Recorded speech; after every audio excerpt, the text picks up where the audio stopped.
हे प्रत्येक गोष्टी असंच हे 2-4 पिढ्यापासून असंच स्वतःचं संकट गेलं की वरती मुंडकं लागायचं. जवळ संकट नाही, संकट अंगावरती त्या टायमाला चपला सगळं काय पडायचं. हे खूप दिवसापासून सगळ्याच समाज नको नुसतं मराठाच नाही, हे सगळ्यांवरतीच असते पहिल्यापासूनच. मी तरी सांगत होतो की हे होणार आहे, हे होणार आहे. बघू बघतोय, सगळा महाराष्ट्र बघतोय. आष्टीपाटात काय झालंय, बीडमध्ये काय झालंय, माजलगावला काय झालंय, परळीमध्ये काय होते, केरमध्ये आंबेगावला काय होते. उभा महाराष्ट्र बघतो. हो द्या त्याला नावीला, त्याला जीवच घ्यायचा मराठ्यांचा, मोठं व्हायचा मराठ्यांच्या जीवावर. पण मराठ्यांचे जीव घ्यायचे, मराठी जीव द्यायला काय घ्या जीव. शेवटी आता 2 बहीण भावाचा विषय, शेवटी मराठी मताला घ्यायचं, मोठं व्हायचं. पक्षात कोणच्या राहायचं, अजितदादांचं राहायचं, शरद पवारांचं राहायचं, परत शिवसेनेत पण राहायचं, भाजपमध्ये पण राहायचं. मराठ्यांची मदत घ्यायची, मराठीची जात संपवायची. जो खरा अपमान आणि खरी हार हे त्यांच्या व्यासपीठावर बसणाऱ्या मराठी. कारण जातच संपायला लागली. काय किंमत आहे तुम्हाला? तुम्हाला काय किंमत राहणार आहे उद्या जातच जर संपली तर मराठीच्या नेत्याला? तुम्हाला काय किंमत द्यायला लागेल. बघू महाराष्ट्र बघतोय उभा. हो द्या आता 100 चुका. शेवटी नावीला घेऊन अशांतता करायची त्याला काय नावीला घेऊन मला सुद्धा धमक्या बघून घेऊ कचाटे ते मारून टाकू. हो हो काय होईल तुमच्याकडे करून तर बघा समोरून या. आता नावीला दे तुम्हाला जर आता भावनात बदलायची, अशांतताच पसरायची, त्याला मराठ्याचं काय विलाज? त्याला काय विलाज आहे? मला विलाज नाही. मी तर आता रोज येणार, आता तर रोज येणार. त्यांचे एक ध्यानात नाही, दोघं करायला लावते त्या कार्यकर्त्याला, पोस्ट टाकायला लावते, मारून टाकू याला, याला खलास करणार आहेत आम्ही. मला त्यांनी स्टेटमेंट दिलंय की ते त्याला बी फिरायचं, म्हणजे मला त्यालाही फिरायचं.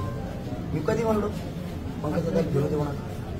कधी म्हणलं? उलट मी आपणच चॅनलवर सक्सेस झाले. मी सांगितलं त्यावेळी हे बरोबर नाही, प्रत्येकाला अधिकार आहे, असं फिरू न देणं हे अधिकार आहे प्रत्येकाला. पण तुम्ही ज्या ज्यावेळेस विरोध केला, उपोषणाला नाव ठेवलं त्यावेळेस विरोध केला.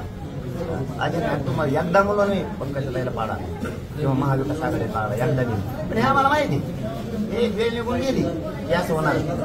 तुम्ही जो कोण म्हणतो ना त्याचं तुम्ही मारू दे, मारून टाकणार आहे मला. अरे मी बलिदान द्यायला तयार आहे मराठ्यांसाठी, पण मग हटायला तयार नाही. मला बिलात नाही देणार तुम्ही. तुमच्या बी नेत्याला महाराष्ट्रात फिरायचंय. तुमच्याकडे बी लोक आहेत ना, तुमची गुंडगिरी किती दिवसांनी सहन करणार आहेत? गुंडगिरी करताय. आमच्याकडे खूंकार लोक आहेत.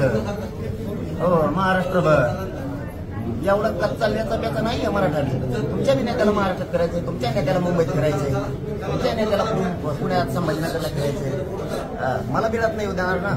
त्या धमक्या टाकायला लागले त्याच बहीण भाऊ संकट गेल्यावर ते खेळायला लागले काय असले राजकारण. तुम्ही लागले खूप करा खेळायला मराठीचा असा. याच्यासाठी मराठ्यांच्या नेत्यांनी बीडच्या मदत केली काय? व्यासपीठावर बसायला जागा नव्हती. किंवा अपमान आहे मराठ्यांच्या नेत्याचा. हा रे ही मराठ्यांच्या नेत्याची. मी नाही आठवत मरायला भेट नाही. मी मरायला तयार आहे, बलिदान द्यायला तयार आहे. मराठा माझं रक्षण करायला मराठा समाज खंबीर आहे राज्यातला. माझं रक्षण करतोय मराठा समाज. गरज नाही मला कोणा संरक्षणाची. खंबीर आहे माझं. बघू किती दिवस होता त्या लेकराची तरफड व्हायला लागली वर. कसं काय एसपी साहेब त्यांची 30 नोंद घेत नाही? कसं काय गुन्हे दाखल करत नाही? गृहमंत्री साहेबांचं राज्य आहे ना. का नाही चाललंय? निवडणुका झाल्या की हे असं करणार. निवडणूक आली की मराठीची गरज आहे. परत मराठींचेच संपणार. यासाठी मराठी लोक नेते मोठे करायला लागले ते आमदार. वारे आमदार बघा मराठी जात संपली तुम्ही संपला. तुम्हाला झाडूनच घ्यायला लागत तिथं वाशाने. तिथून मागे बी तुमच्या कानफटाला रिवायलर लावलेले आहेत. वाचावत जरा असला छान. इथं मला शांतता नाही करायची. बघणार आहेत आम्ही किती दिवस सहन होतोय. हे किती दिवस दोघं बहीण भाऊ कार्यकर्ते हाताने मराठ्यावर हल्ले घडून आणतील. जवळ सहन नाट्याला येते तेव्हा कटतील मराठी. उभा महाराष्ट्र बघतो. सगळ्या महाराष्ट्रात नजरा बीडकडे काय काय व्हायला लागले. प्रचंड खतखत निर्माण झाली मराठी. बघा काय करायचं दोघं बहीण भाऊ ठरवतील. आमचा नाविलाज. दादा 8 तारखेची सभा